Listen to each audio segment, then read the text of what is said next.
Okay. And we can see about sorry to bother you at the top of the page. Sorry to bother you. I mean, sorry, I am sorry. Basically, the English is determined by a grammatical position, the order.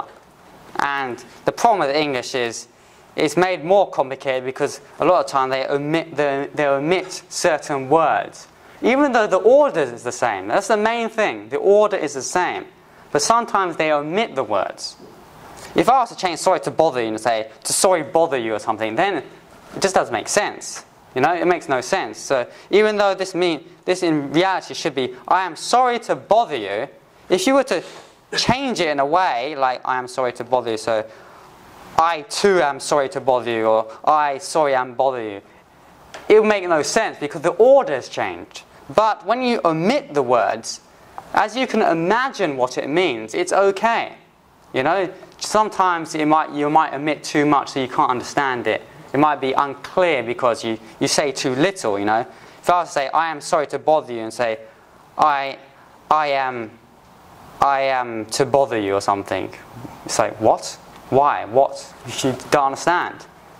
But when you say sorry to bother you, you can assume that, you know, it's you. I am sorry to bother. I am should be in that sentence. You can assume it.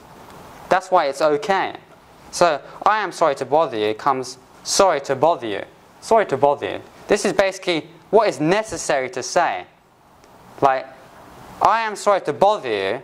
Sorry to bother you. That I am can be assumed. So, if I was to try and reduce sorry to bother you anymore, it's like it might mean something else. So you can't do it.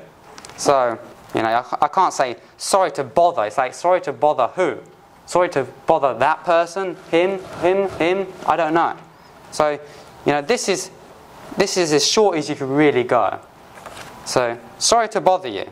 Bother means to annoy. Bother. It's like, you know, botheringness, you know, it's just annoying, yeah?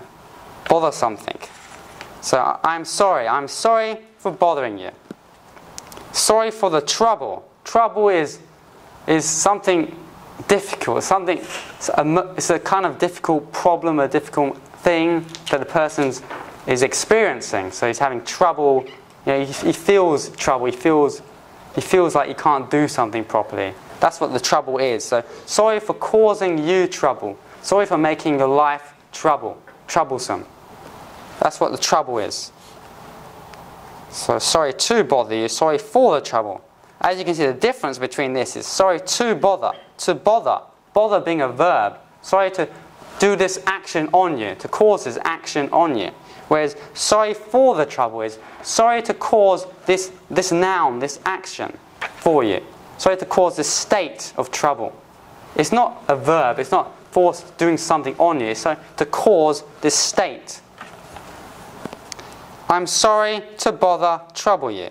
As I said before, I'm sorry. I am is what should be in there, but you're omitting it because you can assume I am is there.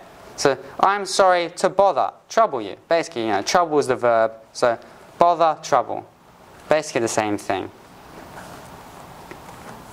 And okay, sorry to bother you, but can you help me? Okay. Any questions? Yeah? In this scene, yeah? Don't you use I'm sorry for inconvenience? I'm sorry for inconvenience for you. Inconvenience you.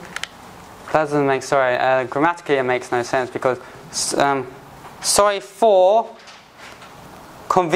inconveniencing, you don't really say that. Sorry to inconvenience you. It's a bit strange. Inconvenience as a verb is not really used much. Generally you could say, if you want to use the word inconvenience, naturally you would say something like, sorry for the inconvenience. Sorry for the, so it's a state, the inconvenient state. Sorry for the inconvenience is probably best, easiest to understand. Inconvenience a person as a verb, I believe it exists, but it's not generally used that much. But if you were to say, you know, sorry to inconvenience you, that wouldn't be too much of a problem. But sorry for inconvenience, you can't say that. It'd be sorry for the inconvenience or sorry to inconvenience you, But if you say sorry for inconvenience, for is for something. So you would have to say sorry for inconveniencing you. For inconveniencing you. You have to be connected with the ing at the end. Or sorry for a noun. Sorry for the inconvenience. Okay. Any other questions? Okay. Okay, so I'd like to go on to, can you transfer me? Can you transfer me? Okay, can you transfer? So transfer just means moving to something else. That's what transfer really means. Would you transfer me please? Would you transfer me please? Okay, the difference between could and would, as you see, would, could. Could is, if this was to happen, can you do this? In this, supposing this happened, in this state, in this situation, can you do this? Are you able to do this? Is it possible to do this? Whereas would you, would is like of will, is in the future. Would you do this? If this happened, in the future, if this happened, would you do this? Will you do this? Will you do this in the future? In this future, will you do this? So generally, it's used in a very similar way, but well, you know, people have different feelings for different words. So, you know, could you do something? Is it possible? Do you feel it's possible? Would you?